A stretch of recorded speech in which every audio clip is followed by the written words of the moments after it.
Hey you guys, welcome back to my channel. Thanks for stopping by. You guys could have been anywhere, and I truly do mean you guys could have been anywhere, but you clicked on your girl video, so shout out to y'all and thank you. Y'all already know what I'm gonna ask. Before we get started, can we subscribe to this channel? Can we like the video? Like the video? Leave a girl a comment emoji. If you do any of that, shout out to y'all and thank you. Listen, Inmate to Roommate, Season 2, Episode 5. Y'all can't tell me this show is not bomb. This show is so freaking good.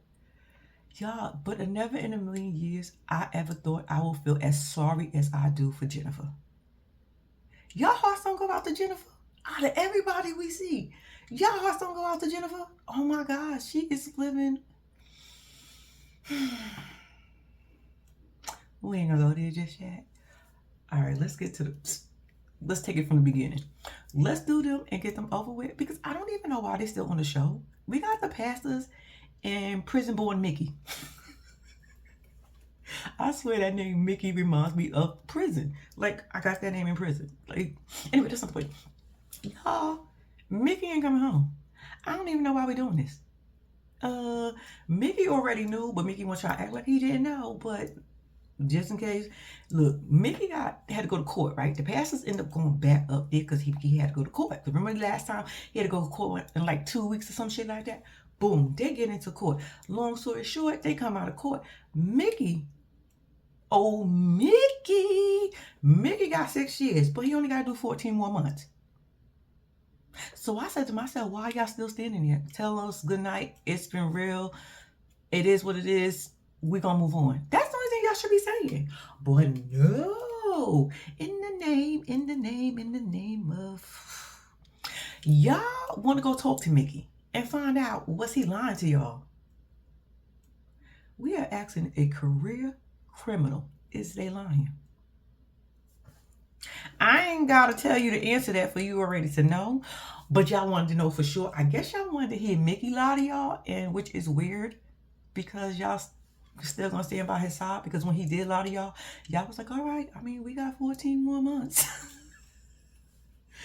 Anyway, so Mickey was coming out of the courthouse, right, and getting into the car, and the producers and the camera people must have seen him, so they was like, oh, Mickey coming out, Mickey coming out, Mickey coming out. So the pastors tried to run over there, and they was like, chill out, he going back to the court, he going back to the jail. So that's when they went down to the jail. They got their asses in the car to go down to the jail so they can talk to Mickey. And I said, now I don't know too many people in trouble in life, but I didn't know that you can go to the jail that same very moment, precinct, wherever the fuck he was at, go ask the people, can I talk to him for a second? And then walk y'all asses back there. In the name of Jesus, it had to be nobody but God at that point, because how y'all do that? We TV. I mean, not We TV, A&E. Blaming the wrong channel. But network. But anyway, that's not the point. So they end up going to wherever Mickey was at. I don't know if it was the jail, if it was the precinct. No, he couldn't have went to the precinct, right? You don't go to the precinct after you go to court. You go to jail, right? Okay, he went to the jail, and he was still, I guess, where they put the regular people at in the booking area. I don't know where the fuck he was at. But they was able to take their asses back there and talk to Mickey. And basically, Mickey, we want to know, did you lie to us? No. I didn't lie to y'all. Why would I lie? I've never lied in my life. I just ran and got caught. But no, lie? I don't do that. All right, we just wanted to make sure that you was telling us the truth. Yeah, all right. Can we pray? Yes, we can pray. What the fuck you thought he was going to say no? He needs y'all in 14 months, so why would Mickey say no? He might have to find somebody in like 14 months that he feel like is going to be a better fit for him. I don't know. But I'm saying right now, he ain't got no other option. So heck yeah, you can pray. Let's go. Bow our heads.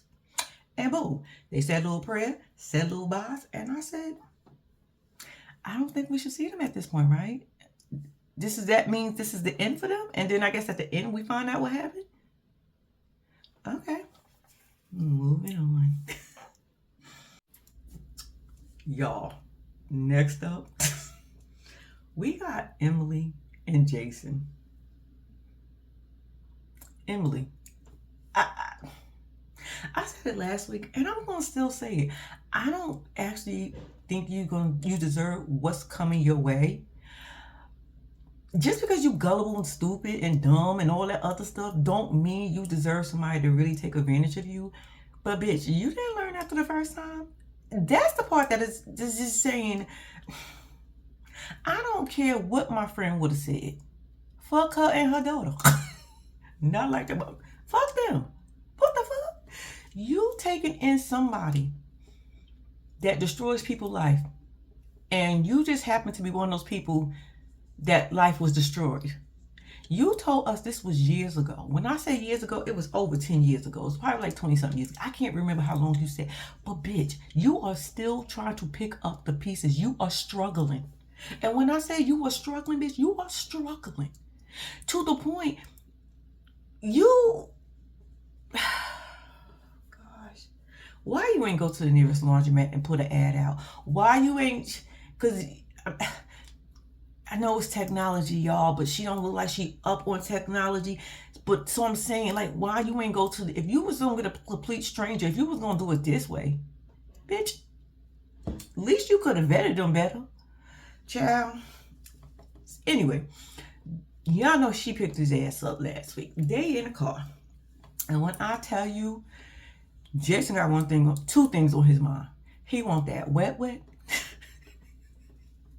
And he want to hit that casino.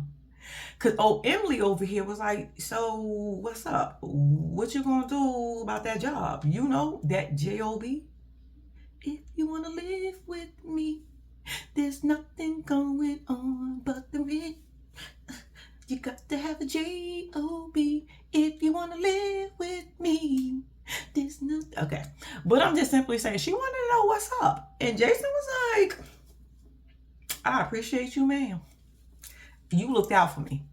And I appreciate everything you did from before until this moment.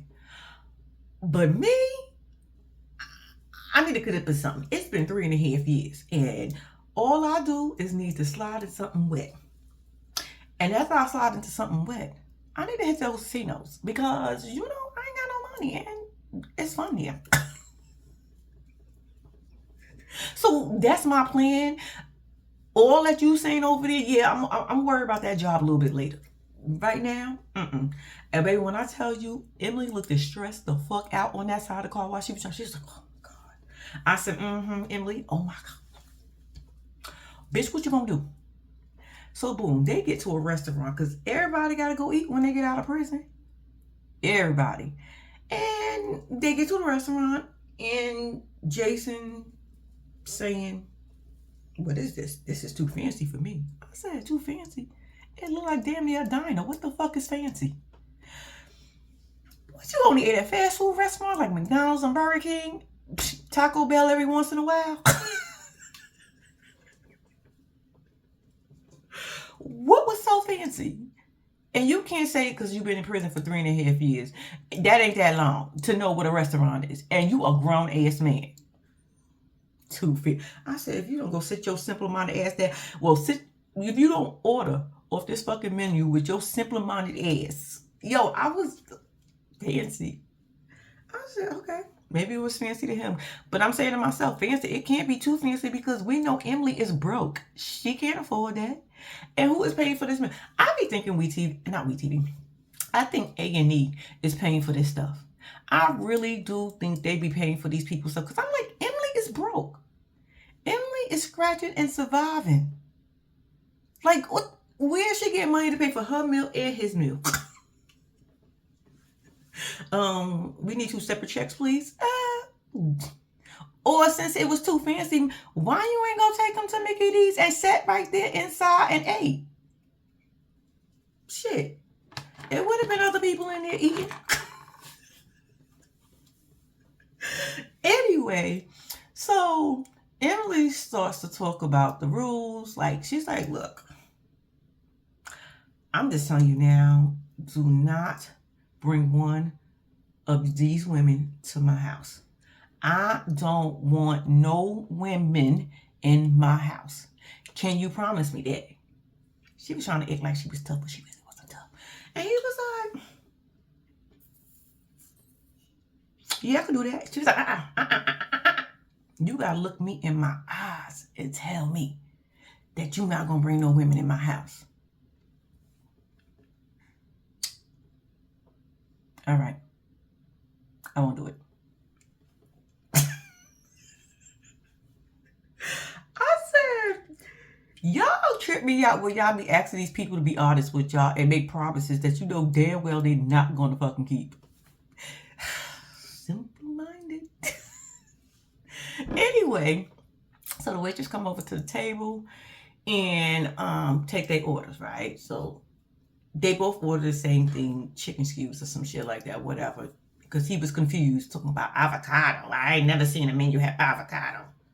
I said Chipotle got.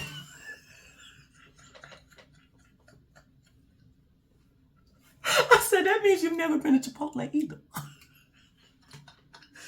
McDonald's and Burger King, and every now and then for a treat, it was Taco Bell's. Anyway, so he gonna try to holler at the waitress, right? And the waitress said, "No, with that whole gel outfit on, I'm good. I got a boyfriend." And he gonna talk about she wasn't even that cute anyway. I said, y'all always saying that when y'all get turned down. She was cute enough to talk about. I just wanted to see if I still had it. You could have tried that shit on Cindy. She looked more open than the waitress did. Calm down. So, they end up back at the house, right? And Cindy got to go to work. And I'm like, bitch, you really all gonna go to work. But Cindy said, not Cindy, Emily got to go to work. So I was like, you really gonna leave this man in your house? For real, around the first night? Gonna tell her, make sure you don't have nobody up in here. Girl. I knew that was gonna happen. Wait, I skipped the part because I forgot to tell y'all the girl that's coming over. I think she called him or he called her. I can't remember who did what, but he went over to the side, was like, yo, it's on the popping. This bitch is going to work tonight. We're going to have the crib to ourselves. Just when I say let's go, let's go. Don't hesitate. Bitch, be at the corner, parked. So when she pulls the fuck off, I say now, you pull the fuck up, all right? Because look, we got a couple hours. The bitch gonna be working for at least 8 hours, maybe 12. Look, we need to make sure we do what we gotta do. All right, I got you. Boom. So now they back at the house, right? So she was like, I gotta go. Boom. She leaves to go to work, y'all. Cindy, now why I keep calling this girl Cindy? Emily. That's because I got a lot of shit to say about Cindy. But anyway, Emily didn't even get to the stop sign before he said, now. I said, bitch, what if Cindy would have had to come back to get something? What if Cindy said, I gotta use the bathroom and I gotta go back home? What if... But of course, Cindy's not coming back, right? So anyway, old girl come to the crib. And I said to myself, you really went to somebody's house that you know you're not supposed to be in. And you a grown-ass woman. You a grown-ass woman letting a grown-ass man sneak you into somebody else's house? Bitch, where you live? Why the fuck are y'all not at his house? Bitch, you ain't got money for a hotel. You couldn't say, let's get a hotel for, because they got hotels by the hour. You couldn't say, since Cindy ass was going to be to work, and we don't know if his parole office or probation officer is going to come to the crib in the morning. So what we're going to do, we're going to rent it for a couple hours, because we ain't going to do this shit in this woman's house. She already said she don't want me in here. But no, I got to be the swampy bitch like I am. And come on in. Come on in. And mark my territory. Too bad the dog already did. Y'all, the dog already marked his territory. I forgot to tell y'all that the dog be going to the bathroom in the house, and she's just like, you know, every now and then. I said, every now and then. Ew. Do your house smell like urine? He probably used to his prison smell, and it probably smells just like prison, probably a tad bit better, because it ain't all the time. It's most of the time. So it's better than prison at this point. Anyway, so like I said, old girl comes and she sneaks her ass in. And I'm like, you just dirty bitch. When I say you dirty, and he is even dirty. Y'all, did he take water and say he was fresh and clean? This is the same day he got out of prison. You ain't gonna wash your balls. Ew. And Margarita is her name. Bitch, we know you gonna be down there smelling all funk and all. Y'all, that man took that water, said, I said, is that y'all showers? Ew, you is, yeah. That's why he thought Emily House was good. He dirty too. He dirty too, because ain't no way in hell you just took a shower like that. Sir, it ain't no way in hell you just washed like that. Huh? Oh, Lord Jesus. Anyway, that was Emily and Jason. All right, y'all. Next up is Annalisa, Veda, and Mark. Mark is just a little asshole. He's just a little asshole. And shout out to Josh. Josh is from Urban Link. I think that's right. It's from Urban Link, who he got to talk to. Shout out to him, because even though I don't believe Mark, I know I'm skipping around a little bit, but even though I don't believe Mark and his, oh, it made me feel good type thing, I think Mark is who Mark really is. He's just an asshole. A dusty, dirty asshole. Nothing looks clean. Even on the day he went, I said, sir, you going in to meet somebody, why you look like that? Okay. Annalise and Veda is in the backyard, right? They watering the plants and flowers and stuff, right? So they're like, we need to call Mark down here, because we need to see what's up with a job. That J-O-B again. You got to have a J-O-B if you want to live with me. There's nothing going on. And you ain't even got to pay rent. They said they just want you to see you get yourself together. Look at that. Or did they want rent from him? I can't remember. Or was that Devin? I can't even remember. But shit, if you got to pay rent, I'm just simply saying you can't be living with these people for rent free. Some days, some weeks, I don't know how long went by, but it seemed a little all right. It's not as much tension as it was before, but it seems like it's all right. So they like, we need to call him down here and see what's up. So they call Mark down. Mark come down looking like the slob he is. I said, I just wanted to kick him right in his ass, maybe and make him stand up straight or something. I don't know. But anyway, he comes sitting in the chair like, what's up? What y'all want? Y'all always got some shit. I said, not them trying to help you, and you coming in here like you don't want to be bothered. Well, you coming outside like you don't want to be bothered. So they start talking about jobs. Do you ever had a job? And he was like, yeah. She was like, what kind? A street pharmacist. And he thought it was funny. He thought that was a key. And I said, well, how far did that get you? I'm just saying, how far did that get? It didn't get you far, because you end up robbing to go spend time in prison. So I think that is a job that you might not want to take up again, because you still had to do you still had to get a second job. And your second job ended you in jail. Like, boy, shut up. So she was like, well, I got a friend that do construction. Would you think about working as a construction worker? He was like, if it pay more than minimum wage. I said, you go from having nothing to something, and you gonna have nerve to be picky. You ain't got no job skills. You ain't got no training. You ain't even got manners. You ain't even got morals. But you wanted to pay you more than minimum wage. Okay. Even though most of them do, if I'm not mistaken. But that's not the point. It's the fact that he said it. So she was like, well, if that doesn't work for you, I got another friend, we got some peoples, and it's a program that you could look at, we can get you into. Like I said, it was called Urban Links, and he's a friend of mine, and he'll walk you through it. Boom, he's like, I don't think this shit gonna work. I don't even know why you got me going to this shit. This ain't nothing I want to do. He just popping off. Just pop. You need to be. Anyway, so he just popping off at the mouth, right? So the next thing you know, he in a car with Veda, knocked out. Because they on their way to go meet Josh at the program, right?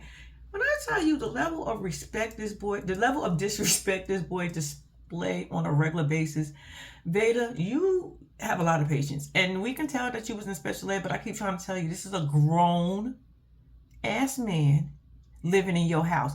This is not somebody you taking in on the school grounds. I'm going to need you to put your foot more in his ass because Mark is annoying. Mark is a dirty bum annoying. He just want to ilk. Ugh. Anyway, so he in the car knocked out. He's like, yo, wake up. Like, you excited? You ready? He's trying to speak positive in him. And Mark is like, you just woke me out of my nap. Like, you could have just left me sleep. Like, I don't want to hear nothing you got to say. So Veda's like, they pull in. Veda's like, all right, go inside. Good luck. I hope everything works out for you. Whatever. I don't even know why. I said, still complaining. To only get in there and meet Josh. Shout out to you, Josh. I felt like him and Josh did connect, but knowing who Mark is, he's not going to give a fuck once he get back to the house. He may feel good for this moment. This magic moment. He may feel good for this moment, but it's not going to last because why? We know how Mark gets down. So anyway, Mark goes inside. He meets Josh, and Josh is like, look. Josh probably already figured that he like these one of them knuckleheads don't want to do shit with his life, just want to be a bum ass for the rest of his life. He said, look, I know where you been. I've been there. Same thing happened to me. I went to jail, prison when I was about 18 and got out when I was somewhere, I think at like around the same age as Mark, if I'm not mistaken, he said. In his 20s, right before 25 or some shit like that. Somewhere in there, right? And he was like, I know it's hard when you get back in society. Things are not moving the way you think they should move. It's a whole bunch of obstacles in front of you and you just want to go, but you can't go because it's so many other things you got to do. And it's like I said, there's so many obstacles, hills and bumps and roads. I get it. But it can be done. Look at me. Look at me now. And look at me now. And I'm getting paper. I'm just saying, look at me. You can do it. If I can do it, you can do it. I just made a promise to myself. I wasn't going back. It ain't nothing in there that I won't. I like being on the other side of the fence. I like looking at the sun rise and set. I like all that stuff. I don't want to be big. So I made it my business. And that's what you got to do. I'm here for you. We can help build resumes. We can help you get some skills. You can do some training. You can, like, he was really connecting with him. Mark, for a moment, I felt like he received it. But Mark is an asshole. Mark is going to be who Mark is. Only time will tell if he motherfucking change. If Joshua makes a difference in his life. Shout out to you, Joshua, because you're doing an amazing job. So that's what happened with Mark, Annalise, and Veda. Moving on. Next up, y'all, we got Kathy, Daniel, and Devin. Tell me y'all didn't think Kathy was going to try to jump through that phone and slap the shit out of Devin. When Devin told them that they wasn't there for them. Baby, did y'all see Daniel try to take the phone from Kathy and she snatched that shit back? I said, Kathy is pissed. When I say Kathy said, I had it about up to here, you got me fucked up. But then you kind of pipe down a little bit, Kathy. What the hell happened? We're going to need that spicy Kathy to come back because, baby, spicy Kathy ain't playing no games. They tell the producers, y'all know from last week, they was telling them that, you know, basically he got caught up again. Caught up. Got me caught up. He got caught up again and he in prison. They don't know what's going on. From what I understand, Kathy was going to go down to the prison just to find out. Look, this happened afterwards. I think I'm skipping too far ahead. But anyway, they tell the producers that he back in prison or whatever, or jail at this point. He's in jail. He's back in jail, and they don't know what's going on. The boy ain't called him. Ain't called him at this point. So, boom, they somehow get outside of this. I guess it's a whole nother day or a couple of days. I have no clue. But they outside and Daniel's phone rings, right? So, and it's Devin. So, I'm like, okay, he's calling. So, why he get on the phone? And Daniel was like, what happened, man? I mean, what happened? So, he was like, man, y'all turned y'all backs on me. Now, what Kathy told us was the day that she made that breakfast, she got up and started making that breakfast for him, and it was smelling and looking so good. I don't know if it was, but I'm just simply saying that's how Kathy made it seem. She said Devin was eating and everything was going fine, and the next thing you know, he get a phone call and he was like, "I gotta go," and I was like, "That was the supplier." Yeah, I'm home. Come meet me here now because I got other shit to do. And I don't know. He said, "Pew," he gotta go. Okay. So he was like, "Y'all turned y'all backs on me." When I tell you Kathy snatched the fuck out that phone the first time out of Daniel's hand, she was like, "Oh no, give me that shit. We turned your back on, no, you turned your back on us. What do you want us to do? Go and get the drugs with you?" Yo, when I said Kathy was hot, she was like, "How dare you say that? We ain't been nothing. We only been there for you." He was like, "Man, as soon as I got in trouble," I was like, "That's his problem." I said, "Well, it's true. Oh, we knew this was gonna happen." Yeah, but I don't think Daniel definitely was thinking that. Kathy, on the other hand, might have thought, "Yeah, this motherfucker gonna get back on the shit." But Daniel, nah, he had faith in you. I don't know what you're talking about. And then he was like, "This is what I'm saying. Everybody always doing this. Nobody cares about my feelings or how I feel." I said, "Fuck your feelings and how you feel. Do you not know when that man in that bad health condition came flying all the way to come and get your little dusty ass, you waited till he got there to tell him that you wanted to ride back by yourself, so which had to send his ass back on the plane. And I know he was stressing because he was concerned about you, baby." So you're going to talk about somebody. So they was going, not even going, Kathy was laying it into him. So Daniel at one point tried to take the phone because Kathy was, I know her blood pressure was up. Yo, when I tell you Daniel was to say, "Let me get that phone," she said, "If you don't get the fuck out of here," and she started going back in. She started to go back in and things just, it was going left the whole entire time. It never went right. It was going left the whole motherfucking time. But baby, when I tell you, Kathy was not here for Daniel and his bullshit. So boom, they in a little confessional talking about they feel bad, because they made their friends a promise. No, those are not your fucking friends. Tell them. The sisters don't even, Kathy and Daniel, listen to me. Fuck your friends. It ain't no way in hell I'm gonna be at the age y'all are allowing some young, dumb, inconsiderate jackass in y'all house, basically to babysit a fucking grown ass man that is on drugs. At y'all age, y'all should be in a boat. Y'all should be in a camper traveling around the world shit. Y'all should be on a cruise somewhere. Motherfucker, y'all should be on a beach. If you can't do it, in a bowling alley. God damn it, don't they got bingo? That's what y'all should be doing. Why the fuck are we babysitting a 24-year-old? Fuck his grandparents. Not like that, but I would say that as friends. Like, fuck them. No, I'm not doing that. How dare y'all ask me that shit? Y'all take him. Y'all can't take him. I mean, we can contribute to a hotel for a night or two. What can y'all do? And their grandparent also probably gave you shit. So anyway, she was like, "I feel bad. And, I just want to go down there to find out why. What went wrong." I said, "He an addict. What the fuck you mean why and what went wrong? You been there. You already told us that you been there, so you know how things go." And that's another thing she was saying. She was like, he is not going to blame us for the decisions he made. I said, "I know that's right. Get him, Kathy." So in the middle of the confession or whatever, the sister calls. And I found this conversation real strange. She was like, "Oh, he's getting out. And he's getting out at 10 o'clock. So they was like, "He getting out." She was like, "Yeah, he's getting out." And he was like, they was like, "How did he get bail money? Like, where did he get?" I don't know where he got it from, but I gotta go right now. And I was like, did the sister help and contribute to his bail to only put this boy back into these people's house? Did the grandparents do it? I'm just trying to figure out, where did he get the bail money from? We know not Daniel, Devin ain't got no money. So did the grandparents put it up instead of saying, "Let him sit there so until he get all this squared away, so instead of stressing out my friends"? Or did the sister help? Did she put in, because she hung the phone up real quick. I mean, quick. She hung that shit up quick. So I was like, this bitch probably got something to do with it. Long story short, Kathy go down there. She was like, "Oh, I gotta go. I gotta get dressed and stuff and get ready to go get him." So they get up and they go and get him.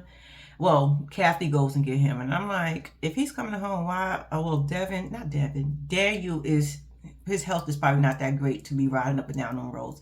Kathy look like she's a little bit more swift on her feet than he is. So the drive is probably something he can't do. I'm assuming, because I don't understand why Kathy's going at this point. Why isn't Daniel going? Because to me, it seemed like Daniel was really, really rooting for this shit. So, I mean, he's your responsibility. But she ain't gonna leave her man out there like that. But yeah, that was, we gonna see what happened next week. And you know, I think Kathy gonna give it to him again. I think she probably pull over on the side of the road just to give it to his ass. Shit, she need to. But yeah, that was, damn, I be getting these D's all confused. Kathy, Daniel, and Devin. Moving on. All right, y'all. Next up, we got Cindy, musky, dusty, nasty ass, and Jennifer. Y'all, I feel bad for Jennifer. I feel bad for Jennifer that she is in the situation she in. And even though I know it's Jennifer's fault, everything that's happening, because Jennifer put herself in a situation where she couldn't have nobody or nowhere else to go. Like I said last week, Jennifer, bitch, if this is not a fucking wake-up call to stay clean and get your shit together, bitch, because you are treated less than human at this point by a trashy ass, stink ass, musky ass bitch. There's nothing good about Cindy, y'all. When I tell you Cindy is the worst kind of fucking human. She got the audacity to feel like she better than somebody. And bitch, do you see yourself and where the fuck you live and how you live? Bitch, you ain't got no fucking money, but somehow you better than Jennifer. The audacity. You bum bitch. You bum Jennifer, if I was you, I would have took her leg. I don't give a fuck. I would have took that bitch leg and threw that bitch in the middle of the street, like I said last week, and hope out of the 62 fucking people in town, somebody roll that bitch over. Or make her go get it her fucking self. Bitch, figure it out. You figure everything else out. You know how to be nasty, rude, and stank to people. Girl, bye. Y'all, I don't like Cindy. Cindy is a horrible, when I say horrible human being, she's one of those human, she's just an ass. I don't even think she's fucking human at this point.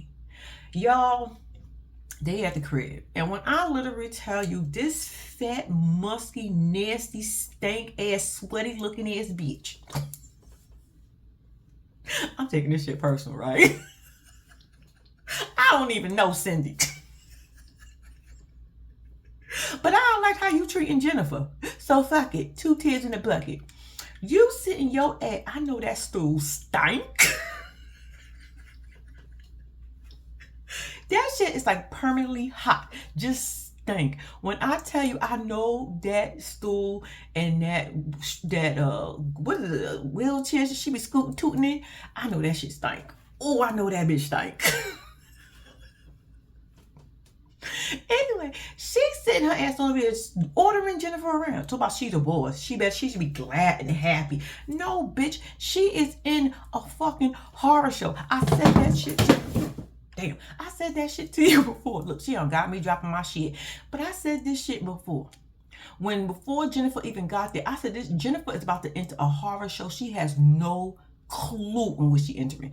Your house look like Jennifer been in there trying to pick up. But here you go talking about, oh, I need the box over here. I need you to bring this. Jennifer over here dragging shit while she's sitting her funky ass in a chair.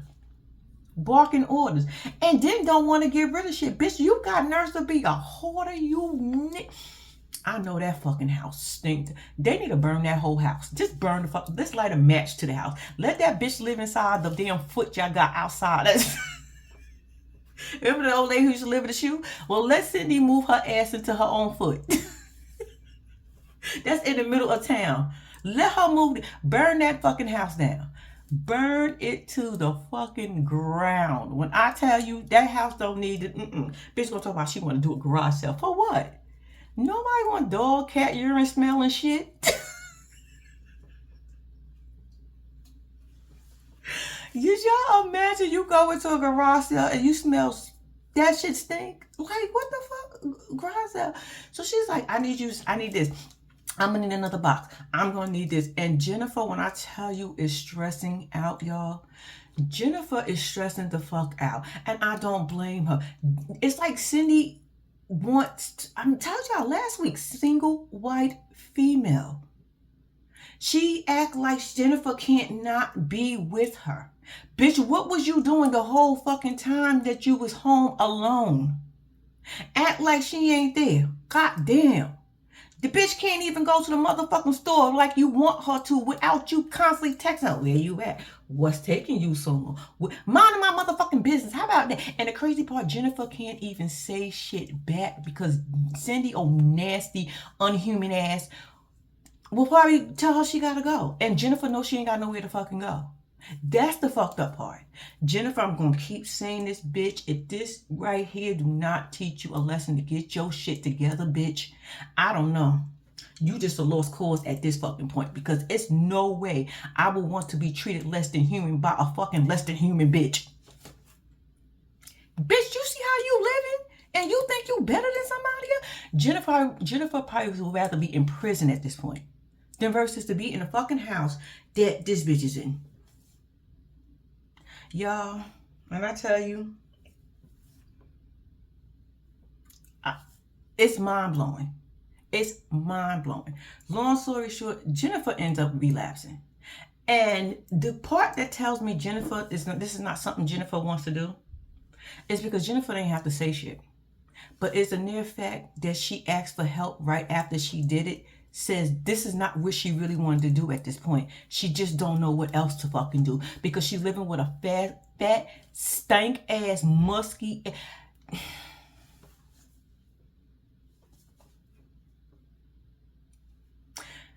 Cindy look like she just sweat for no fucking reason. She like if she just sitting there, she just starting to sweat. She got that nasty, wet look to her all the fucking time, and I know that bitch stank. Like I said, the near fact that I think this is not the road Jennifer wanted to go. Because to me, I felt like she didn't have to ask for help. She didn't have to. But I think if she felt bad for doing it, but I'm not gonna say I understood because as an adult, we still have to make better choices. But considering I know where she coming from and how she is, I feel bad for her. I ain't never thought I would feel this bad. I mean, this bad for a fucking prisoner. But she's human. And she's being treated less than fucking human, which is the crazy part. And she has to deal with it. How? Anyway, Jennifer ends up relapsing. So Cindy tells us Jennifer wakes her up out of her sleep and tell her that she relapsed. She need help. I said, bitch, it's coming to you as a sign and you still being fucking nasty? Take this bitch. Y'all, instead of calling the ambulance, instead of calling 911 so we can get this bitch some help, she calls her friend. I get it. Her friend been an addict, been there, done that, but we don't know the state of mind or we don't know what state she was in. She was coming to you for some fucking help. Anyway, the girl get there. She's asking a question. I think producers got involved. Y'all, it was terrible. Jennifer kept saying that my mother's going to be so disappointed in me. And I felt like she wanted to try to do better. But I feel like if she was going to do it, I wouldn't expect her to do it. She probably wasn't expecting herself to do it under these circumstances, I guess. I don't know what the fuck she was thinking. But I felt like she wanted to do better. And because you got an ill, nasty, unhuman being that you're living with, that girl Cindy didn't give a fuck about her, y'all. Cindy did not give a fuck about her. I think it was the producers or the friends that we need to get you to the hospital. We need to get you some detox, bitch. We need to. And Cindy was just like, who gonna clean my fucking house now? I mean, we was right in the middle of cleaning. What I'm gonna do tomorrow? Who gonna make my fucking breakfast? Who is gonna go to the fucking store for me tomorrow? This dumb bitch. I bet you Cindy was thinking some ill thoughts. Like, motherfucker, just when I got you in here cleaning. I'm telling you, Cindy is low budget and low class, y'all. She's a nasty human being. She's a fucking nasty human being. She's nasty, y'all. It's nothing nice. It's nothing career. It's nothing thoughtful about the bitch. It's nothing about Cindy that is any good quality. what your mama and your daddy should have done. At this point, fuck her. She's a nasty human being. Jennifer is on her way, I guess, to the hospital emergency room. I don't know where the fuck she's going. Jennifer just needs some help. And I hope they can find somewhere else for Jennifer to go. But if Jennifer goes back, y'all, it's going to be bad. Because I feel like now Cindy is going to use that against her. And when I say use that shit against her, she is going to use that against her. And it's not going to help Jennifer no more. It's just going to put her in the same space. I can't. Jennifer, I don't like you that much or that much to take you in, bitch. But